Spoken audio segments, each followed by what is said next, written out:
একদিন ছিল এক ছোট্ট গ্রামে রাহাত নামে এক ছেলে থাকত। রাহাত খুব দুষ্টু, রাতে নাকি সে ভূতের গল্প শুনে বন্ধুদের ভয় দেখাত। এক রাতে সে সিদ্ধান্ত নিল আসলেই ভূত আছে কিনা সেটা খুঁজে বের করবে। চাঁদের আলোয় সে চুপি চুপি গ্রামের পুকুর পাড়ে গেল। হঠাৎ ঝোপের ভেতর থেকে হু হু শব্দ আসতে লাগল।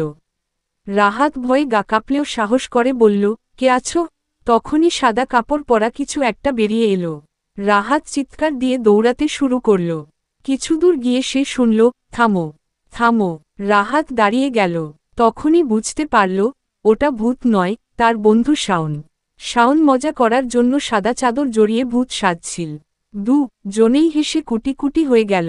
ঠিক তখনই হঠাৎ পুকুরের ওপার থেকে সত্যিই এক অদ্ভুত শব্দ ভেসে এলো, খিক খিক খিক। রাহাত ও শাওন ভাবল, এও কি আরেকটা মজা? কিন্তু কেউ ছিল না। দুজন একসঙ্গে ভয়ে আবার দৌড় দিল। বাড়ি ফিরে তারা মাকে সব বলল। মা হেসে বললেন, ওটা ভূত নয় রে বাবা, পুকুরের ধারে ব্যাঙ ডাকছিল। রাহাত আর শাওন লজ্জায় মাথা চুলকাতে লাগল। তারপর থেকে তারা ঠিক করল আর কখনো ভূত খুঁজতে রাতে বাইরে যাবে না।